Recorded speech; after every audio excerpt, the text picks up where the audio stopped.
Are we awake inside a copy? Let's step back and ask the most unsettling question of all.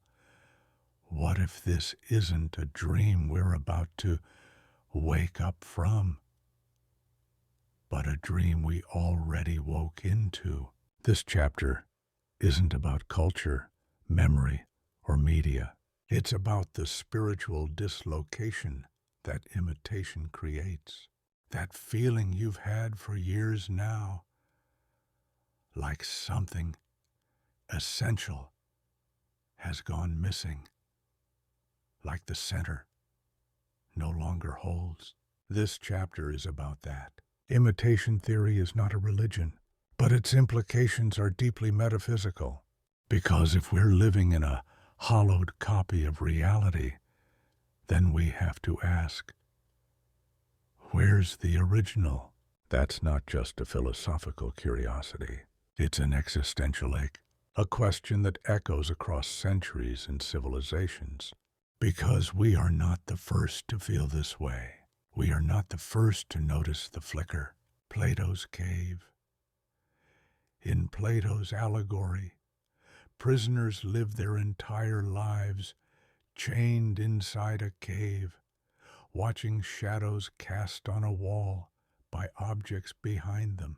They think the shadows are reality. One prisoner escapes, sees the outside world, the sun, the trees, the sky, and realizes the shadows were just projections. When he returns to free the others, they resist him. They prefer the familiarity of illusion to the disorientation of truth. The imitation becomes so familiar, we fear the real. Gnosticism. Gnostic thought proposed that the material world was a flawed imitation of a divine reality, created not by the true God, but by a demiurge, a kind of cosmic bureaucrat who mistook himself for the creator. Salvation didn't come from belief, but from gnosis, knowing, remembering. The divine spark within us was trapped in matter, and only by waking up could we return to source. Our yearning for the real isn't new. It's ancient Hindu Maya. In Hindu philosophy, Maya is the veil of illusion that distorts perception. The world isn't false, but our experience of it is filtered. We live in a dream, not a dreamlike fantasy, but a dreamlike misunderstanding.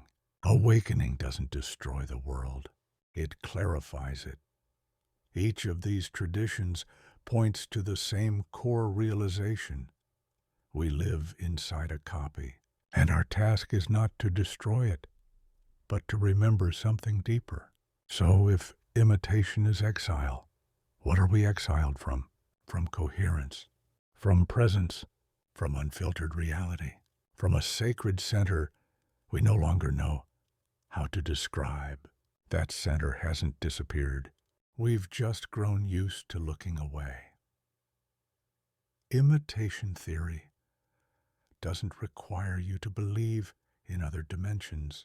It only asks you to notice how little of this one still feels alive. It doesn't ask for faith, just attention. Have you noticed how rarely you're surprised anymore? How even beauty feels flattened? How love is filtered through screens? How grief barely lands because you're already on to the next notification? This isn't because life is less meaningful. It's because you've been trained to process life as content. That training is the spiritual cost of imitation. And yet, if the real still flickers through, in music, in love, in grief, in silence, then it's not gone. It's just waiting. A newborn stare, a forest at dusk, a line of poetry that opens something in your chest, a death that silences every pretense.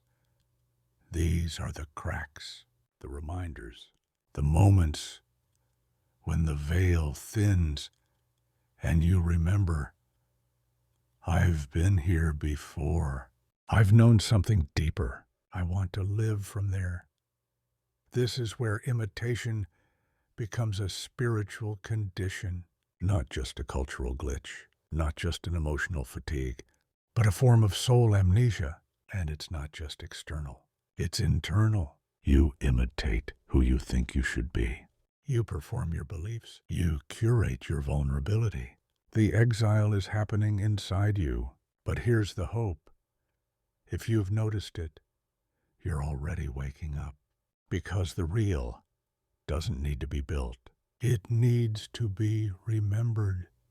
In every ancient story of awakening, the truth was never far. It was always behind a veil, beneath a mask, inside a name you forgot how to say. Imitation delays that remembering, but it doesn't destroy it.